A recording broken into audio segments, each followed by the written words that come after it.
नमस्कार, जे sky bulletin में आपका स्वागत है। मैं हूं वर्षा पंवार और चलिए बढ़ते हैं खबरों की ओर। सदर थाना क्षेत्र के जालिया प्रथम गांव स्थित एक कुएं से सोमवार रात को निकाले गए शव की पहचान जालिया प्रथम निवासी 23 वर्षीय रज्जाक उर्फ डग्गा पुत्र कमल महरात के रूप में हुई है। मृतक की पहचान मृतक के पिता कमल महरात ने की। मंगलवार को सदर थाने के एसआई सुखराम चौधरी ने मोर्चरी पहुंचकर शव का मेडिकल बोर्ड से पोस्टमार्टम करवाने के बाद लाश परिजनों के सुपुर्द की। हालांकि हत्यारों को गिरफ्तार करने की मांग को लेकर परिजनों ने थोड़ी देर के लिए हंगामा किया था, लेकिन पुलिस ने उन्हें समझा बुझाकर मामला शांत किया तथा शीघ्र ही हत्या का राजफाश करने का आश्वासन दिया। तब कहीं जाकर परिजन पोस्टमार्टम के लिए राजी हुए। उधर जानकारी मिली है कि पुलिस ने प्रकरण के बाद एक युवक को पूछताछ के लिए हिरासत में लिया है और उससे पूछताछ कर रही है। सूत्रों के अनुसार पुलिस शीघ्र ही हत्याकांड का खुलासा कर सकती है। मालूम हो कि सोमवार को सदर थाना पुलिस ने मुखबिर की सूचना के बाद जालिया प्रथम गांव के एक कुएं से कड़ी मशक्कत के बाद शव को देर रात को बाहर निकलवाकर एकेएच की मोर्ची में रखवाया था। मौके पर ही मृतक के पिता ने उसकी शिनाख्त कर ली थी। जानकारी मिली है कि मृतक अविवाहित था तथा शादी विवाह समारोह में डीजे बजाने तथा घोड़ी आदि नचाने का काम करता है। काम के कारण वह कई दिनों तक घर से बाहर रहता था। इसके चलते परिजन भी उसकी खैर खबर नहीं रखते थे। हमेशा की तरह रज्जाक विगत 2-3 दिनों से घर नहीं आया था, लेकिन सोमवार को गांव के कुएं में लाश होने की जानकारी के बाद परिजन भी परेशान हो उठे थे। उधर गांव में रज्जाक की हत्या के बाद कई प्रकार की चर्चाएं आम है। ग्रामीणों के अनुसार हत्या पैसों के लेन देन को लेकर की गई है, लेकिन मृतक की लाश की कमर तथा छाती पर पत्थर के कातले बंधे होने के कारण मामला संगीन होता जा रहा है। लाश को पत्थरों से बांधकर फिर उसे कुएं में डालने से उक्त प्रकरण के प्रेम प्रसंग का होने से भी इनकार नहीं किया जा सकता है। उधर सदर थाना पुलिस भी मामले में विशेष सतर्कता बरतते हुए आरोपियों के गिरबान तक पहुंचने का प्रयास कर रही है। पुलिस हर एंगल से मामले की जांच में जुटी है। हमारे को ये 10-15 दिन से आता जाता रहता था। हाँ। इस बार तो क्या इसने मोबाइल भी घर रख के चला गया है। अच्छा। तो मोबाइल भी ट्राई की, रिश्तेदारों को वहाँ पूछा, भाई यहाँ तो नहीं आया। हाँ। गाँव में भी आसपास में दोस्तों यार दोस्तों सबको ये पूछा, बुला के ले गए दोनों भाई? पता नहीं लगा। हाँ। ये दोनों भाई बुला के ले गए थे। इन्होंने बोला हम तो छोड़ दे, हमने तो उसी दिन इसको छोड़ दिया था। हाँ। क्या हमारे को पता नहीं है। इससे ज़्यादा क्या हमें 2-4 दिन 5-7 दिन देखते हैं, फिर ये तहकीकात चलती रही जब तक। तो अब रिपोर्ट लिखवाएंगे, नहीं मिला 10-12 दिन से नहीं आएगा। 10-12 दिन कभी जाता था तो बता के नहीं जाता था।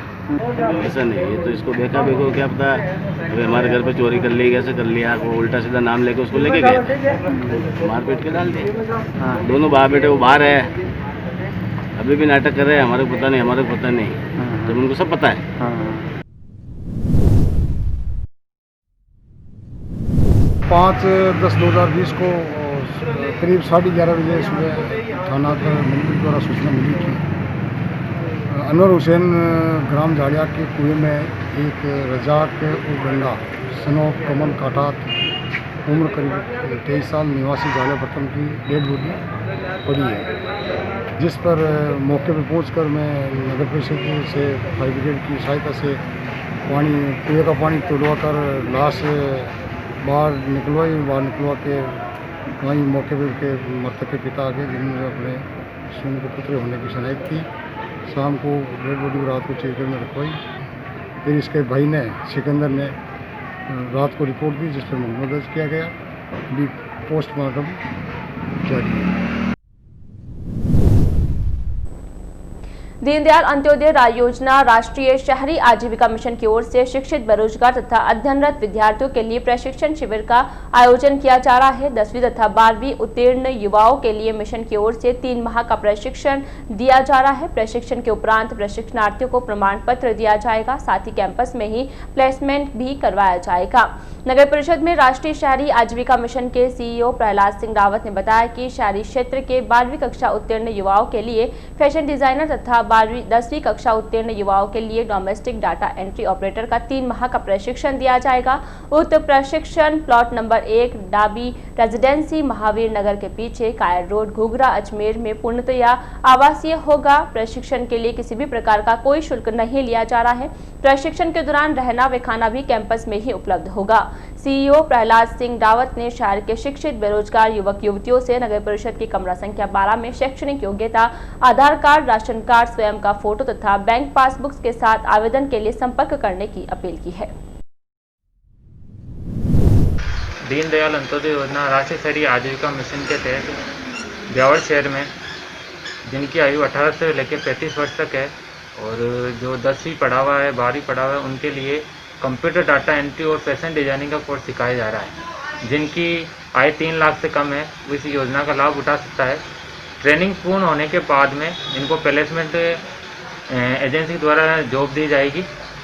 बाहर से जो भी आएंगे, बाहर बड़ी कंपनी वाले इनको जॉब अलॉट कराएंगे।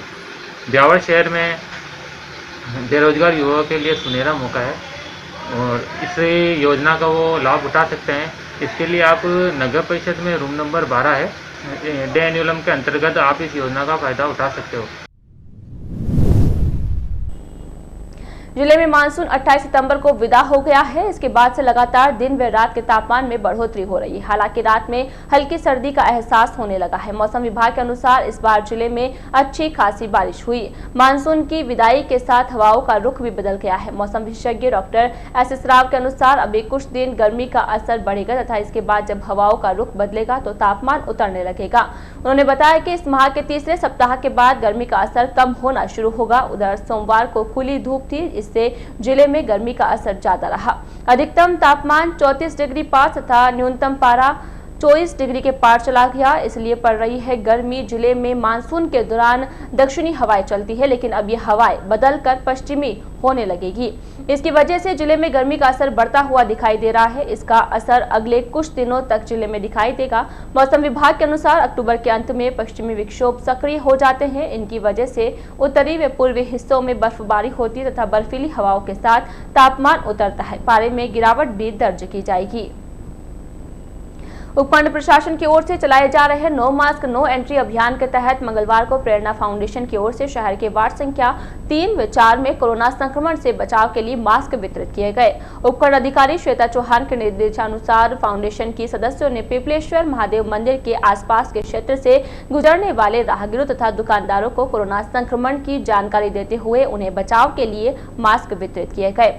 मास्क वितरण के दौरान प्रेरणा फाउंडेशन की सुलक्षणा शर्मा, मोनिका हल्दानिया, पूजा सेन, वर्षा शर्मा, रजत चौहान, पार्षद सुनीता भाटी, मुन्नी देवी गहलोत, अमरचंद साकला, रामेश्वर गहलोत, भाजपा महिला मोर्चा की लता शर्मा, पूर्व पार्षद विनोद खाटवा आदि उपस्थित थे। राजकीय अमृतकोट चिकित्सालय प्रशासन की ओर से रोगियों की सुविधा को देखते हुए सेंट्रल डीसीसी काउंटर की व्यवस्था की जा रही है। इसके तहत एकेएच परिसर में ही 3 काउंटर तैयार करवाए जा रहे हैं। विगत कई दिनों से यहां पर कार्य चल रहा है। काउंटरों के लिए अब कार्य अंतिम चरण में चल रहा है। ठेकेदार की ओर से रंग रोगन का कार्य किया जा रहा है। काउंटरों को अतिशीघ्र चालू करने के लिए मंगलवार को एकेएच नर्सिंग अधीक्षक नरेंद्र शर्मा ने अपनी टीम के साथ काउंटरों का निरीक्षण किया तथा ठेकेदार को शीघ्र ही व्यवस्थाएं पूर्ण कार्य करने के निर्देश दिए। शर्मा ने बताया कि काउंटरों पर कार्य अंतिम चरण में चल रहा है। रोगियों की परेशानियों को देखते हुए अतिशीघ्र ही काउंटर संख्या 1, 2 तथा 6 को यहां पर शिफ्ट किया जाएगा। शर्मा ने बताया कि यहां पर रोगियों के लिए बैठक की व्यवस्था भी की जाएगी ताकि कतार होने की स्थिति में रोगी यहां बैठकर अपनी बारी का इंतजार कर सकता है। साथ ही धूप तथा बरसात में से भी निजात मिलेगी। काउंटरों पर अभी तक इंटरनेट की व्यवस्था के बारे में शर्मा ने बताया कि इसके लिए इंटरनेट व्यवस्था संबंधित ठेकेदार को अवगत करा दिया गया है। इंटरनेट की व्यवस्था भी हो जाएगी। व्यवस्था नहीं होने तक एकेएच प्रशासन की ओर से वैकल्पिक व्यवस्था की जा रही है। मंगलवार को निरीक्षण के दौरान हेल्थ मैनेजर सिद्धांत जोशी, सीपी शर्मा तथा nursing first grade Ashok Solanki आदि उपस्थित थे। इसी काउंटर का ठेकेदार द्वारा पूरा रंग रोशन कंप्लीट कर दिया गया, पूरी रिपेयरिंग हो गई है और अब हम काउंटर नंबर 1 और 2, 6 को तीनों को वहाँ डीडीसी काउंटर पर शिफ्ट करेंगे और अतिशीघ्र वहाँ चालू कर देंगे। वहाँ सभी मरीजों का जगह भी स्थान बड़ा है ताकि दिक्कत नहीं आएगी और सोशल डिस्टेंसिंग का भी पालन हो जाएगा और पेशेंट को भी राहत मिलेगी, शुद्ध हवा मिलेगी, बैठने की व्यवस्था भी कराएंगे और वहाँ चालू कर देंगे अतिशीघ्र। नेट वाला है ऑपरेटर्स को बोल दिया गया है तो वो अतिशीघ्र शिफ्टिंग के लिए कर देगा। जब तक वैकल्पिक व्यवस्था ये रहेगी कि डीडीसी दवाएं बांटेंगे वहाँ पे और जो पर्चियाँ का जो कंप्यूटर में इंतजार करते हैं वो कोई काउंटर पे जहाँ नेट का काम भी चल रहा है वो वहाँ पे पूरा करेंगे। उपखंड क्षेत्र के आसपास के 2 गांवों में खेत पर काम करते समय 2 लोग सर्पदंश का शिकार हो गए। घटना की जानकारी के बाद परिजनों ने उन्हें राजकीय अमृतकोट चिकित्सालय लाकर भर्ती करवाया है, जहां पर उनका उपचार जारी है। जानकारी के अनुसार सोडपुरा थाना सेदरा निवासी 26 वर्षीय सुनीता पत्नी गुलजार मंगलवार को खेत पर काम कर रही थी। इस दौरान सांप ने उसके पांव पर काट लिया, जिसके कारण वह अचेत हो गई। घटना की जानकारी के बाद परिजनों ने सुनीता को एकेश लाकर उपचार के लिए भर्ती करवाया। इसी प्रकार पिसांगगढ़ थाना क्षेत्र के शिवपुरा निवासी 17 वर्षीय राजेंद्र पुत्र रतन सिंह भी मंगलवार को खेत पर काम कर रहा था। इस दौरान सांप ने उसे काट लिया। हादसे के बाद परिजनों ने उसे एकेश लाकर उपचार के लिए भर्ती करवाया। पूर्व केंद्रीय मंत्री तथा भारतीय जनता पार्टी के वरिष्ठ सदस्य स्वर्गीय जसवंत सिंह जसोल की श्रद्धा सुमन अर्पित करने के लिए मंगलवार को श्री राजपूत करनी सेना की ओर से एक श्रद्धांजलि कार्यक्रम का आयोजन किया गया। मसूदा रोड स्थित प्रभु की बगिया स्थित श्री राजपूत करनी सेना के कार्यालय पर आयोजित कार्यक्रम के दौरान उपस्थित सेना के पदाधिकारियों तथा सदस्यों ने स्वर्गीय जसोल की छायाचित्र पर पुष्प अर्पित करते हुए उन्हें श्रद्धा सुमन अर्पित किए। इस दौरान विभिन्न वक्ताओं ने स्वर्गीय जसोल के जीवन चरित्र पर प्रकाश डालते हुए उनके व्यक्तित्व तथा कृतित्व को प्रेरणादायक बताया। श्रद्धांजलि कार्यक्रम के दौरान सुधीर सिंह तोमर, बलवान सिंह, संजय सिंह चांदारोन, खुशवंत सिंह राठौड़, शक्ति सिंह चांदारोन, देवेंद्र सिंह, लक्की भाटी, संदीप कुमावत तथा राहुल शर्मा आदि उपस्थित थे। सिटी थाना पुलिस के अथक प्रयासों के चलते एक परिवार को उनका विगत 4 वर्षों पूर्व गुमशुदा हुआ बालक मिल गया है। परिजनों को बिछड़ा हुआ बालक मिलने के बाद उनकी खुशी का ठिकाना नहीं रहा है।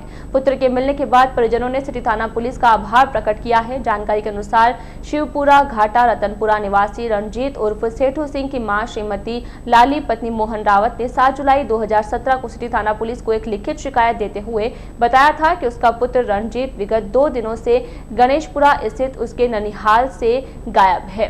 शिकायत में बताया गया था कि रणजीत की मानसिक स्थिति ठीक नहीं है। शिकायत के बाद पुलिस ने मामला दर्ज करते हुए अनुसंधान शुरू किया गया तथा समस्त थानाधिकारियों को इश्तिहार जारी किया गया।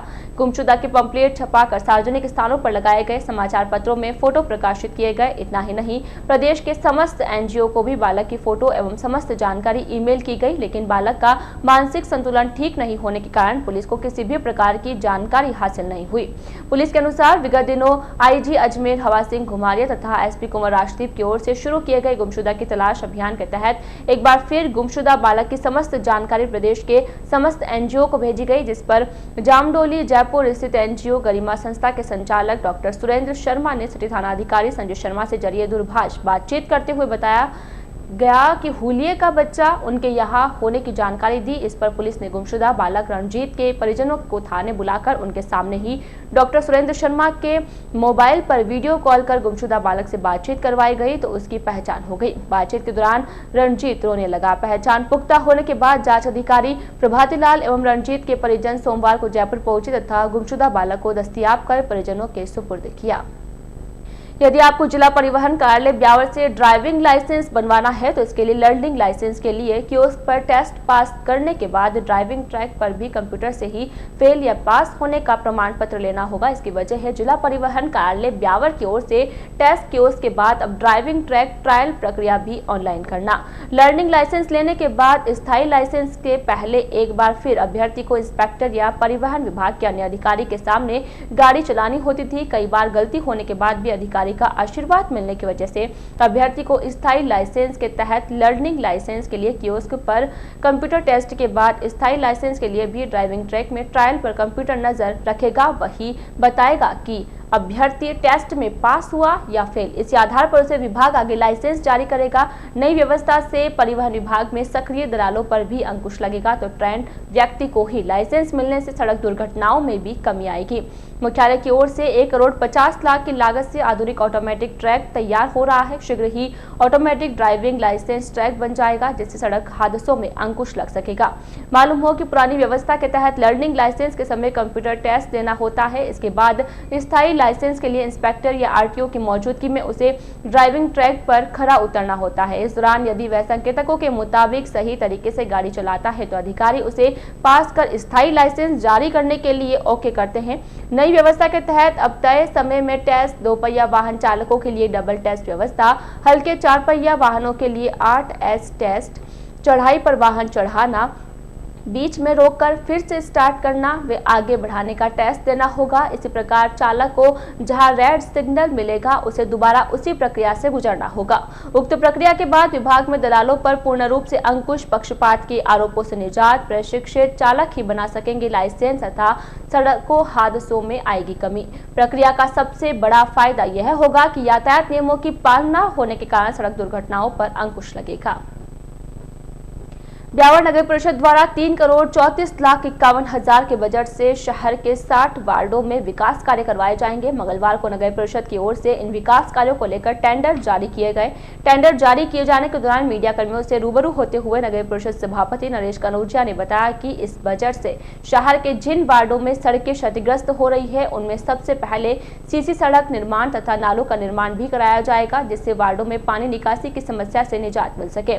कनौजिया ने बताया कि इस बजट में शहर में चिन्हित स्थानों पर सार्वजनिक पेशाब घर बनवाए जाएंगे, जिससे शहर में स्वच्छता बनी रह सके। साथ ही परिषद क्षेत्र में चिन्हित स्थानों पर दीवार निर्माण भी करवाया जाएगा।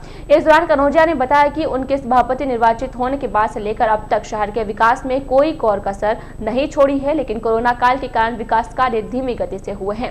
उन्होंने बताया कि कोरोना काल में नगर परिषद ने भामा शाहों के सहयोग से शहर के 1.5 लाख जरूरतमंदों को भोजन उपलब्ध कराया। साथ ही पशुओं के लिए चारे की व्यवस्था की गई। साथ ही शहर के प्रत्येक वार्ड को सैनिटाइज करवाकर शहरवासियों को कोरोना महामारी से बचाव के लिए कार्य किए गए। उन्होंने बताया कि इसमें विधायक कोष से भी करीब 1 करोड़ रुपयों से जरूरतमंदों को सूखी सामग्री नगर परिषद के माध्यम से वितरित की गई।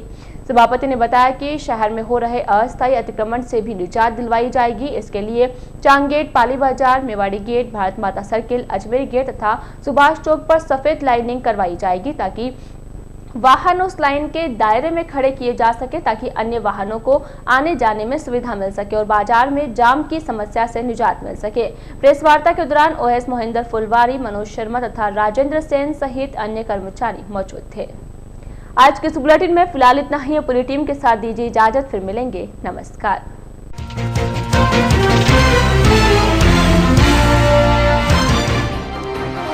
जालिया प्रथम के कुएं में मिले शव की हुई पहचान, सदर थाना पुलिस ने करवाया मेडिकल बोर्ड से पोस्टमार्टम।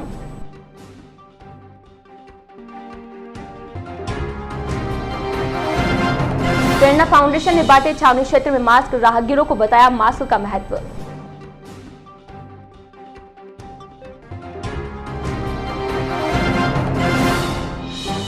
चार वर्षों से गुमशुदा बालक को सिटी पुलिस ने किया दस्तयाब। गरिमा संस्था जामडोली जयपुर के सहयोग से परिजनों को किया सुपुर्द। और एकेएच में शीघ्र ही शुरू होगी सेंट्रल डीडीसी काउंटर व्यवस्था। नर्सिंग अधीक्षक सहित अन्य ने किया व्यवस्थाओं का निरीक्षण।